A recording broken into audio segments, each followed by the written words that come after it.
प्रसिद्ध गायक सुदेश भोसले सर सध्या आपल्यासोबत आहेत। सुदेश सर, लता दीदी आज आपल्यातून निघून गेलेले आहेत। एक दीपस्तंभ कायमचा आपण गमावलेला आहे। तुमच्या भावना काय आहेत, कोणत्या आठवणी आहेत की ज्या आजच्या दिवशी तुम्हाला खूप डोळ्यासमोर येत आहेत? फार धक्कादायक गोष्ट आहे, धक्कादायक बातमी आहे। म्हणजे आयुष्यात बऱ्याच वाईट बातम्या ऐकल्या, पण आज सकाळी जेव्हा टीव्हीवर हे वृत्त बघितलं तेव्हा असं कळलं की आमची देवी, आमची काय करतो सरस्वती माता आमच्यातून निघून गेली। कारण काही कळत नव्हतं सुद्धा तेव्हा लताजींच्या गाण्यामुळे आम्ही प्रेरित झालो आणि खरा सूर काय, एक स्वच्छ एकदम प्युअर गाणं म्हणतो ना, ते जे काय असतं ते लता मंगेशकर आमच्यासाठी ते इन्स्टिट्यूट आहेत आणि असणार नेहमी। आणि मला वाटतं ही पोकळी कधीच भरून निघणार नाही आणि आपल्या देशाचं नाव जगात एवढं उंचावलेलं होतं लतादींमुळे। आणि फार फॉर्च्युनेट आहे मी की त्यांना भेटलो, त्या मला ओळखत होत्या, त्यांच्यावर अनेक कार्यक्रम केले। पण म्हणतो ना, आता संगीत राहणार नाही तसं, कारण मेन संगीत शिकवणारीच आमच्यातून निघून गेली आहे। सुदेशजी, तुम्ही असं म्हणालात की तुम्ही असंख्य कार्यक्रम त्यांच्यासोबत केलेले आहेत। लता दीदींना आम्ही सगळेजण सुरांच्या माध्यमातून ओळखत राहिलो, भेटत राहिलो। प्रत्यक्ष भेटीमध्ये लता दीदी कशा असायच्या, त्यांचा स्वभाव कसा होता? एक नॉर्मली त्यांची इमेज आहे ना की धीर गंभीर अशा सिरियस व्यक्तिमत्व, त्यांचा ऑराच एवढा मोठा आहे की भले भले त्यांच्या डोळ्यात डोळे भिडवायला घाबरायचे। किंवा लताजींचा फोन जरी आला, इव्हन मी माझीच गोष्ट सांगतो, तर मी लता मंगेशकर म्हटलं की आम्ही असेल त्या परिस्थितीत आम्ही उभे राहायचो। तर आम्ही प्रवास इतके केले, एवढे टूर्स केले, वर्ल्ड टूर्स केले 95-97 मध्ये, तेव्हा कळलं त्यांनाही विनोद, ह्युमर आणि नकल करणं ही त्यांच्यातला एक भाग होता। आणि जेव्हा मी वेगवेगळ्या आवाजात गायचो तर माझी खूप तारीफ करायची आणि त्यांना आवडायचं ते सगळं। आणि मी काही गोष्टी त्यांना घाबरून करायचो नाही स्टेजवर, तर त्या मला म्हणायच्या, तुमचं गाणं आहे ना ते अमिताभचं, ते तुम्ही गा, मग तुम्ही मुलांना बोलवून जे करतात ना काहीतरी कसरत वगैरे सगळं करा।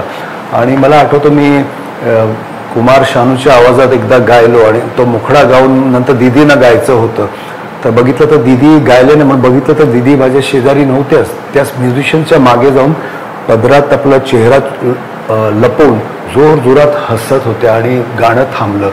म्हणजे त्यांना मजा यायची अशा गोष्टींची। आणि मी सांगतो, माझ्यासारख्या कलाकाराला त्यांनी खूप एनकरेज केलं, ॲप्रिशिएट केले। आणि कॅनडाच्या एका टीव्ही मुलाखतीत तर त्यांनी सांगितलं, जब भोसले मेरे साथ होते हैं मुझे किसी और मेल सिंगर की जरूरत नहीं पड़ती। आणि मला त्या म्हणायच्या की मला माहिती तू आशाकडे खूप मस्ती करतोस, आमच्या इकडे फार शांत असतात तुम्ही।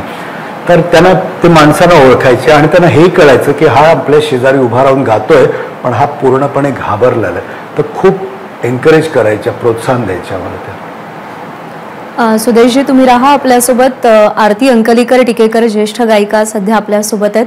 आरतीताई, सगळ्यात पहिल्यांदा तुमच्या भावना जाणून घ्यायच्या आहेत, कारण लता मंगेशकर यांचं जाणं संगीत विश्वात नाहीच, केवळ प्रत्येकाच्या वैयक्तिक आयुष्यामध्ये खूप मोठं नुकसान करणारं ठरतंय, खूप मोठी पोकळी निर्माण करणारं ठरतंय।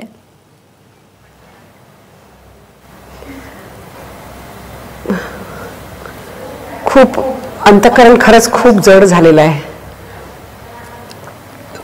कालच वसंत पंचमी झाली आणि तेव्हा जेव्हा शारदेची पूजा करताना दोन सरस्वती माझ्या डोळ्यासमोर होत्या, एक माझ्या गुरु किशोरीताई आणि दीदी लताबाई, आपल्या सगळ्यांच्या आवडत्या। गेले काही दिवस त्या आजारी होत्या, आपल्या सगळ्यांच्या मनाची तयारी करत होत्या। मला असं वाटतं की त्यांना इथून जाण्यासाठी म्हणून योग्य जागा कुठे मिळणार, अशी सरस्वती ती। खरंच त्यांचा तेजस्वी सूर जो आपल्या सगळ्यांना काळजाला भेदून जाणारा असा त्यांचा तो सूर, अजून खरे शब्द सुचत नाहीत। त्यांनी जो अनुभव दिला आहे त्या अनुभवाबद्दल जेव्हा मी विचार करते तेव्हा लक्षात येतो तो त्यांचा तेजस्वी सूर, त्यांचा श्वास, त्यांचा संगीतमय उच्छ्वास, त्यांचा पॉज, प्रत्येक गाण्याच्या ओळीतनं आपल्यापर्यंत पोचणारा भाव, संगीतकाराची ज्या मनात जी गाण्याबद्दल जी प्रतिमा असेल ती एक्झॅक्ट समजून घेऊन त्याचं चित्र आपल्या समोर उभं करण्याची त्यांची कला. मला असं वाटतं की म्युझिक हे जितकं स्वरामध्ये आहे तितकं सायलेन्समध्ये पण आहे.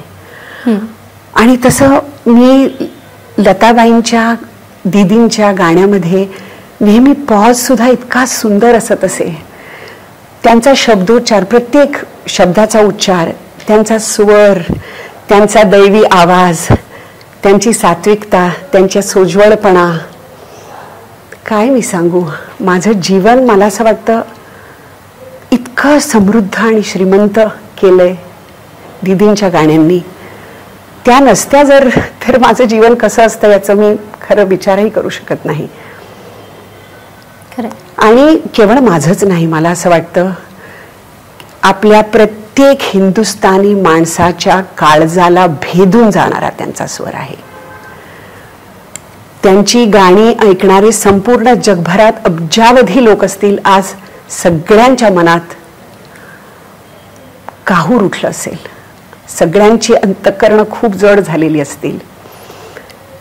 मला एक मान्य आहे गोष्ट की जसं टॅगोर म्हणतात की death is not extinguishing the light, it is putting out the lamp cause dawn has कम.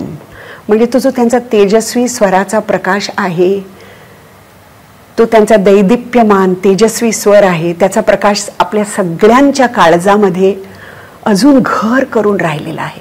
प्रत्येकाच्या मनामध्ये तो स्वर, तो प्रकाश आज आहे.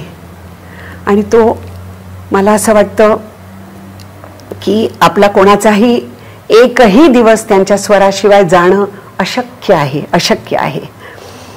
आणि निसर्गाला सुद्धा त्यांच्यासारखी सरस्वती परत निर्माण करणं अशक्य वाटतं मला. असं एक संयुग होतं त्या. मला असं वाटतं निसर्ग किती क्रिएटिव्ह आहे, किती काय काय गोष्टी नित्य नूतन रोज नवीन नवीन तयार करतो. पण लता मंगेशकर परत होणार नाही, परत अशक्य आहे. माझी त्यांना भावपूर्ण श्रद्धांजली आणि त्यांच्या आत्म्यास शांती लाभो. आरतीताई, तुम्ही म्हणताय ते अगदी खरं आहे की एकमेवा द्वितीय असं व्यक्तिमत्व, एकमेवा द्वितीय असा सूर, दैवी सूर, ईश्वरी सूर आज कायमचा शांत झालाय. आरतीताई, तुम्हीही राहात सोबत. आपण एबीपी माझाच्या प्रेक्षकांसाठी आणि लता दीदींच्या चाहत्यांसाठी काही अपडेट्स देऊया. लता दीदींचं पार्थिव सध्या ब्रीच कँडी रुग्णालयातून प्रभुकुंज इथं आणण्यात आलेलं आहे. अनेक दिग्गज नेते मंडळी असतील, सिनेसृष्टीतली काही प्रसिद्ध मंडळी असतील, ही सध्या प्रभुकुंजवरती दाखल झालेली आहेत. लता दीदींचं अंत्यदर्शन घेण्यासाठी, त्यांना अभिवादन करण्यासाठी, त्यांना श्रद्धांजली अर्पित करण्यासाठी. त्यानंतर मी पुन्हा एकदा जाते सुदेश भोसले यांच्याकडे. सुदेशजी, आठवणींचा खजिना म्हणावा लागेल जेव्हा लता दीदी हे एक नाव डोळ्यासमोर येतं तेव्हा.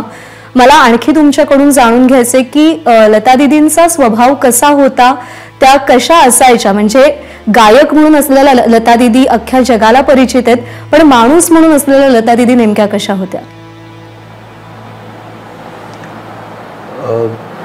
दीदींचा स्वभाव म्हणजे ऑफकोर्स जेव्हा जेव्हा दीदींना भेटलो होतो म्हणजे माझे डोक्यापासून पायापर्यंत मी तर थरथरतच असो आणि विश्वास नव्हता बसायचा की दीदींना मी बघतोय समोर.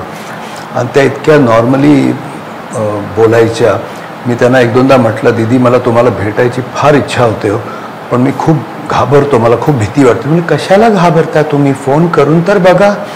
आणि मग अजून एक आठवण, काही 2-3 वर्षापूर्वी त्यांच्या घरून फोन आला की दीदींना तुमचे काही फोटो सापडलेत कार्यक्रमातले आणि दीदींना ते तुम्हाला पाठवायचे आहेत, तर तुमचा ॲड्रेस पाहिजे. तर मी ज्यांनी फोन केला त्यांना म्हटलं, दीदी आहेत का आजूबाजूला? तर बोलले आहेत.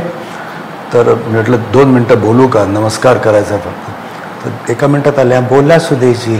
मग म्हटलं दीदी इथूनच म्हटलं तुमच्या पायावर डोकं ठेवतो आणि नमस्कार करतो. आणि मी त्यांना सांगितलं, म्हटलं मला खूप इच्छा, या ना कधीही या. आणि मग त्यांनी 2-3 दिवसाचं एक पुस्तक, प्रिय सुदेशजी खूप शुभेच्छा वगैरे, आणि तुमची तब्येत बरी नसतानाही तुम्ही मला अमेरिकेत टूरमध्ये फार चांगला साथ दिलात, आणि 7-8 म्हणतात ना इतके अप्रतिम फोटोज पाठवले. आणि अजून एक आठवण म्हणजे स्टेजवरच्या आठवणी अनेक आहेत, पण त्यांचा वाढदिवस होता 28 सप्टेंबरला. त्या दिवशी मी त्यांना फोन केला, दीदी वाढदिवसाच्या शुभेच्छा, नमस्कार करतो. त्यांनी मला पहिला प्रश्न विचारला, तुमचं कसं चाललं आहे? मी म्हटलं चांगलं, ठीक आहे म्हटलं, दीदी तुमचा आशीर्वाद आहे, माझा स्टुडिओ पण जरा चालला आहे. नाही 2 वर्ष कोरोना आहे ना, कामं सगळी बंद आहेत ना, म्हणून विचारते कसं चाललं आहे तुमचं, काय असेल तर मला कळवा. हे त्यांचे शेवटचे शब्द माझ्या कानावर पडलेले. तर ह्या सगळ्या गोष्टी एकत्रित सगळ्या अशा मूवीप्रमाणे समोर त्यांच्यावर केलेला प्रवास, त्यांच्यावर त्यांनी मारलेले जोक्स, किंवा मी एखादा आवाज काढला तर मला ती भरभरून तारीफ करणं, हे सगळ्या गोष्टी आठवतात. आणि मी आता बरेच दिवस माझ्या आणि त्यांच्यावर गायलेले माझे लाईव्ह शोजचे व्हिडिओज रोज बघत असतो. आणि मी स्वतःलाच म्हणतो की सुदेश तू किती भाग्यवान आहेस. म्हणजे त्यांनी केलेली तारीफ किंवा त्यांच्या शेजारी उभं राहून गाणं आणि त्या मला ओळखतात, ही भावनाच मला वाटतं खूप हे आहे. आपण नॉर्मली एखादं गाणं ऐकलं की आपण म्हणतो ना की हा थोडं इथे झालं असतं तर बरं झालं असतं, अजून बेटर झालं असतं, असं प्रत्येक गाण्याला आपण म्हणतो. पण दीदींचं गाणं जेव्हा ऐकतो तेव्हा म्हणतो हे गाणं ह्याच्यापेक्षा चांगलं, त्याला पॉसिबिलिटीज नाही. म्हणजे हे फायनल अल्टिमेट, हे देवीने गायलेलं गाणं. आणि ती गाणी आजही मी रियाजासाठी मी ऐकतो.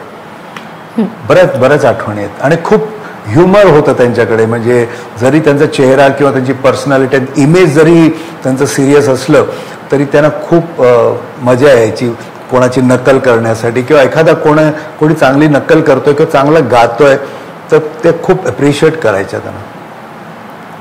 सुदेशजी, जसं तुम्ही सांगताय की लता मंगेशकर यांच्यासोबत गाणं म्हणजे एक खूप दडपण असायचं मनावरती, कारण का लता मंगेशकर यांचा ऑराज खूप मोठा होता. या प्रश्नाकडे मला यायचंय, पण त्याआधी मी आरतीताईंकडे जाईन. आरतीताई, लता मंगेशकर यांची पार्श्वगायनातली कारकीर्द खूप मोठी आहे, सुगम संगीतातलं त्यांचं योगदान खूप मोठं आहे, पण त्यांचं कोणतंही गाणं घेतलं तरी सुद्धा त्या गाण्यामध्ये शास्त्रीय संगीताचा एक अभ्यास दिसतो, एक अधिष्ठान आढळतं. तुम्ही या सगळ्याकडे कसं पाहिलं?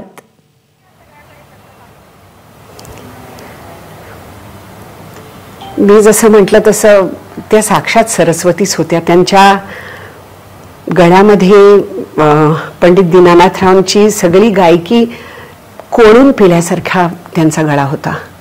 कुठलीही हरकत, कशीही मींड, कुठलाही स्वर, तिन्ही सप्तकांमध्ये फिरणारा लीलया आणि अत्यंत सूक्ष्म तरल भावना, कुठेही बोल्ड वाटतील अशा नाही. काय त्यांच्या म्हणजे गाण्याबद्दल इतकं परफेक्ट की इतकं परफेक्ट कुठलीही कलाकृती असू शकत नाही. अशक्य कोटीची परफेक्शनिस्ट त्या होत्या. आणि ते प्रत्येक गाणं त्यांचं खरंच असं होतं की एक्झॅक्ट जो कवीला म्हणायचा आहे तो तसे शब्द, त्याचं तसं वजन, त्याच्यातल्या भावना एक्झॅक्ट भावानी ओतप्रोत भरलेला त्यांचा स्वर. मदनजींची गाणी आहेत, खळेसाहेबांची गाणी आहेत, कुठलं गाणं त्यांचं, कोणतंही गाणं घ्यावं आणि अत्यंत परफेक्ट असं, जसं निसर्गाचं एखादं सुंदर चित्र असतं ना की ज्याच्यामध्ये कुठलंही पान त्याची जागा सोडू नये असं वाटत नाही, प्रत्येक पानाला त्याची जागा आहे. तसंच त्यांचा प्रत्येक स्वर, शब्द, पॉज, श्वास, उच्छ्वास असं वाटायचं की हे सगळं असंच पाहिजे. आणि ते सगळं हृदयाला भेदून जाणारं आणि एक विलक्षण अनुभव देणारं आणि परत परत कित्येक वेळेला गाणं ऐकलं तरी तसाच प्रत्यय देणारं. मग त्यांचं कुठलंही शास्त्रीय रागावर आधारित गाणं घ्या, एखादं उडतं गाणं घ्या, लावणी घ्या, कोणतंही गाणं घ्या. मला एक प्रसंग आठवतो. मी एकदा एका स्टुडिओमध्ये आम्ही जेव्हा गेलेलो होतो, मयुरेश पैचा तो स्टुडिओ होता आणि तेव्हा दीदी आल्या तिथे स्टुडिओमध्ये. आणि दीदी आल्या म्हणजे काय, त्या आपल्याला आपण देवळात गेल्यानंतर जसा गाभारा चा दरवाजा उघडल्यावर आपल्याला जसं विठ्ठलाचं दर्शन होतं तसं आम्हा सगळ्यांना झालं की साक्षात देव आला गाभाऱ्यामध्ये आपल्या घरी. आम्ही सगळे तिथे बसलो त्यांच्या पायाशी आणि कमालीची सोज्वळता, कमालीची सहजता, कमालीची शालीनता, साधेपणा आणि एक अवखळ लहान मुलासारख्या त्या. आणि त्या आम्हाला मग आएगा आने वाला या गाण्याविषयी काही त्यांचे अनुभव सांगायला लागल्या आणि थोडं गाऊन दाखवलं. पण इतका सहज सुंदर त्यांचा तो संवाद होता की साक्षात सरस्वती तिथे बसली आहे आणि ही लहान लहान मुलं तिथे बसलेली आहेत समोर, पण ज्या सहजतेने त्या संवाद साधू शकत होत्या.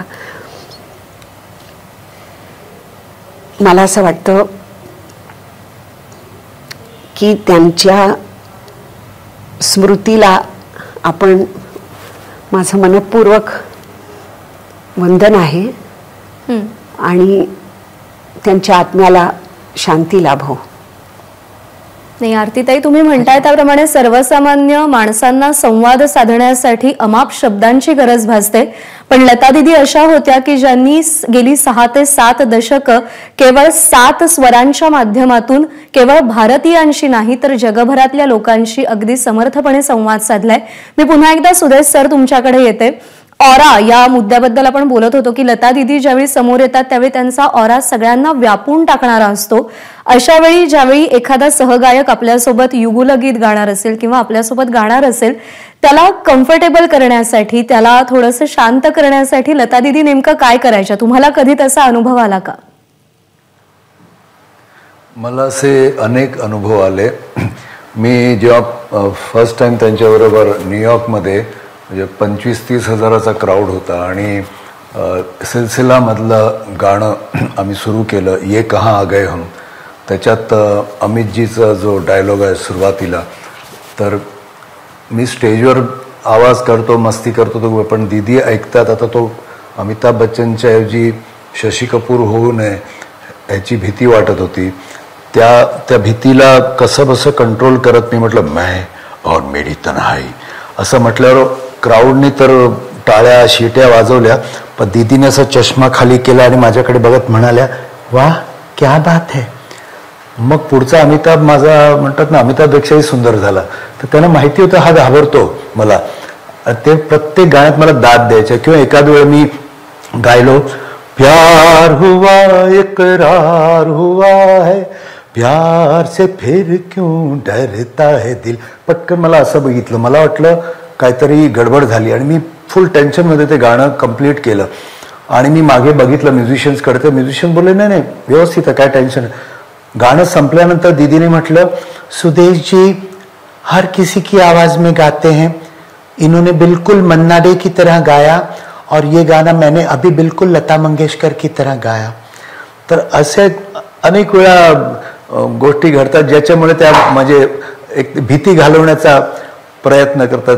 किंवा एखाद्या वेळेला मी एका ठिकाणी फ्लाईट उतरलं अमेरिकेत आणि दीदी आणि मंगेशकर कुटुंब पुढे निघून गेलं. मी म्युझिशियन्स बरोबर, मला वाटलं लताजी वगैरे गेल्या असं, मी आपलं मस्ती करत सागर किनारे दिल ये पुकारे, तर तिकडे मोठा पिलर होता, त्याच्या मागून आवाज आला, तू जो नहीं तो मेरा कोई नहीं है.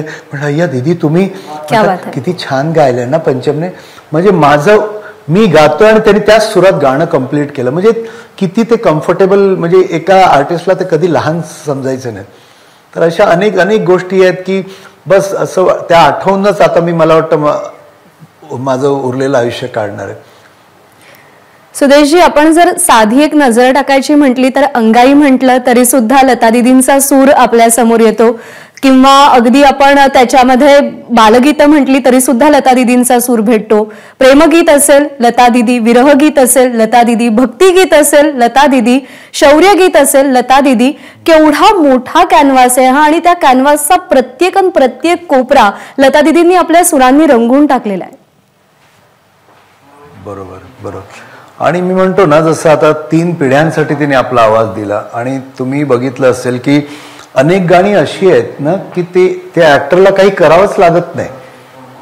दीदींच्या आवाजातच, दीदींच्या गायकीमध्येच जे एक्सप्रेशन्स आणि फिलिंग्स आहेत ना की त्या ऍक्ट्रेस किंवा हिरोईन्स सुपरहिट झाल्या दीदींच्या आवाजामुळे.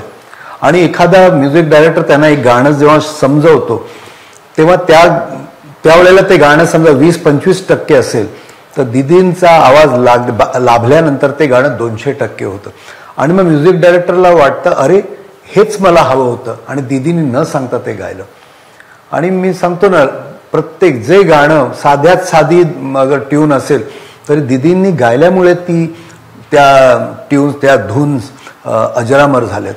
आणि मी म्हणतो ना, अनेक लोकांचं आयुष्य बनवलं दीदींनी न भेटता.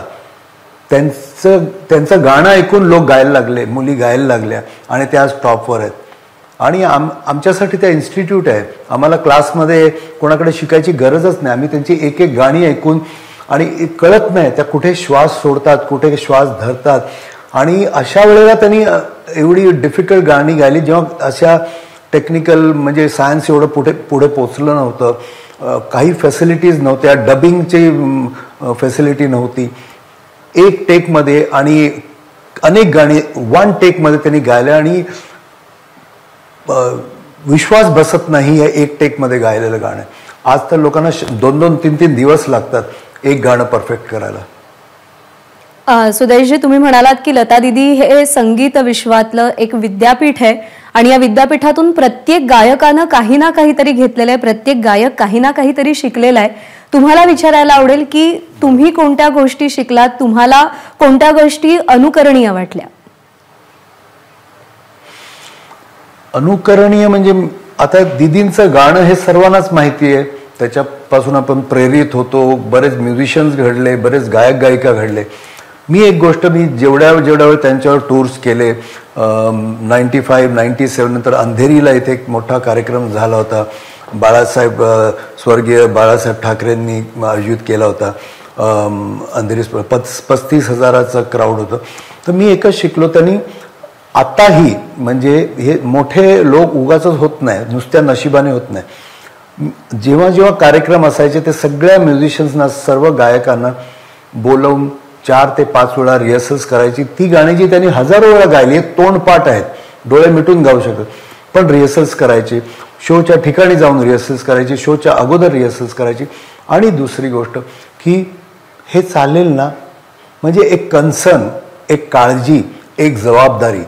लता मंगेशकर एवढं मोठं नाव आहे तर त्या नावाला त्या जपत होत्या. आणि आपली जी कला आहे, जी देवाने दिली आहे, त्याला त्यांनी खूप सन्मान केला, त्याला रिस्पेक्ट केला की देवाने दिलेली माझी देणगी आहे, ती मी सांभाळ, त्याची पूजा केली. आणि दुसरी गोष्ट, कधीही मी लताजींना ऐकलं नाही की मी मोठी आहे असं त्यांच्या तोंडातून कधी ऐकलं नाही. उलट ते सांगायचे, किशोरदा करताना अशी मला हसवायचे. मग मी किशोरदांना बोलायचे, किशोरदा बंद करो वरना मेरा गला बैठ जाएगा, हम कैसे गाएंगे. मन्नादांची तारीफ, आशाजींची तारीफ, हेमंतांची तारीफ, स्वतःबद्दल त्यांनी कधीही काही बोलल्या नाहीत. सुदेशजी, तुमच्याकडून असंख्य आठवणी जाणून घ्यायच्यात लता दीदींसंदर्भातल्या, पण काही अपडेट्स आता सध्या समोर येत आहेत. मंत्रालयाचा झेंडा हा खाली उतरवण्यात आलेला आहे, दुखवटा जाहीर करण्यात आलेला आहे, राष्ट्रीय दुखवटा जाहीर करण्यात आलेला आहे. आणि त्याचं प्रतीक म्हणून मंत्रालयावरचा आपला राष्ट्रध्वज, आपला तिरंगा हा अर्ध्यावरती आणण्यात आलेला आहे.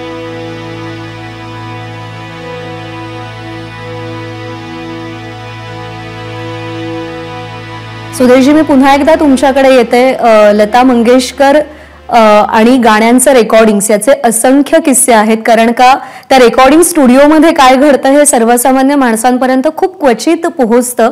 असा एखादा किस्सा आठवतोय का लता दीदींसंदर्भातला, जो रेकॉर्डिंग स्टुडिओमध्ये घडलाय आणि तो कायम लक्षात राहिलाय?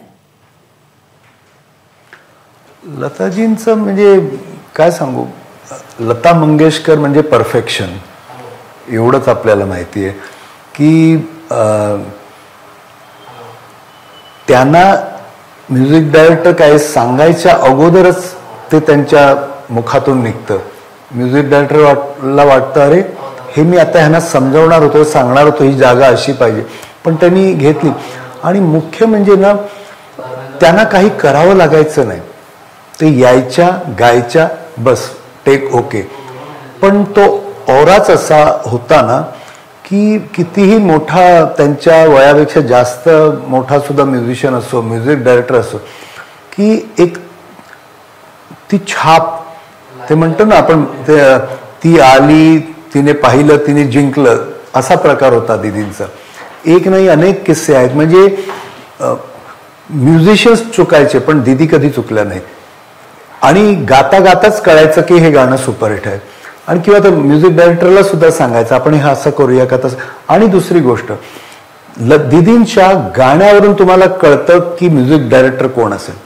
म्हणजे दीदीने असं कधी नाही सांगितलं मी असंच गाणार.